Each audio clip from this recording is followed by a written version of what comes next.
So, yun guys, ito nga pala yung first exotic vlogs ko. And then, magpapakain ako ng mga tarantula. And, yung hobby na pala ito, since 2023 pa, ako nag-aalaga. And, gusto ko lang ma-appreciate yung kagandahan nila. And then, para makita nyo yung response nila pag pinapakain ko sila. So, magre-ready muna ako ng mga pagkain nila. Yun. Ito na pala guys, nag-ready na ako ng papakain ko sa kanila. Para hindi na rin pa isa-isa ang kumukuha. Ito pala yung Dubia Roaches na papakain ko sa kanila. Hindi ito yung pangkaraniwang ipis na nakikita natin dyan sa bahay nila. Hindi sila native dito sa Pilipinas. Native sila sa tropical forest of South and Central America.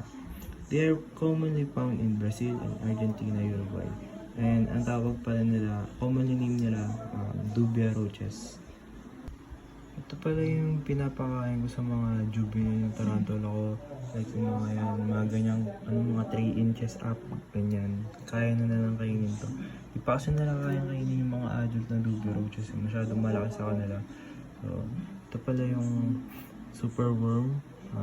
Commonly name nila yun. Siguro naman familiar na kayo dito. Ito yung mga pinapakain nila sa mga reptiles like mga chameleon, mga ganyan, mga bearded dragons, leopard geckos, ayun mga reptiles. Yung ano pala nila, scientific name pala nila is Sapovas atratus kung di ako nagkakamali. Siyempre guys, mag-umpisa muna tayo sa mga maliliit kong tarantula, sa mga slings.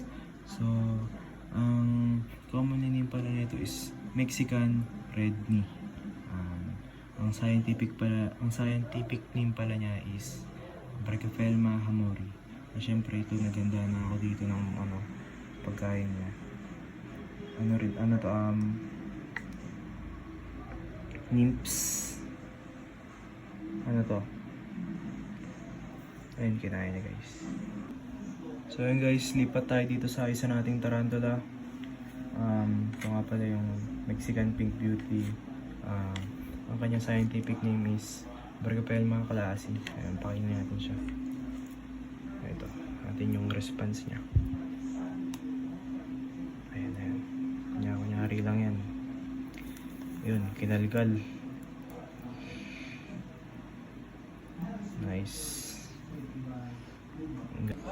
So yun guys, dito na tayo sa adult na tarantula natin.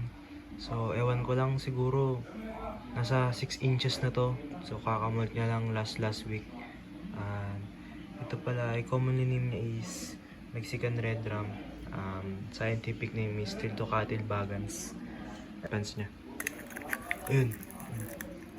So yun guys, sana nag-enjoy kayo sa video ko.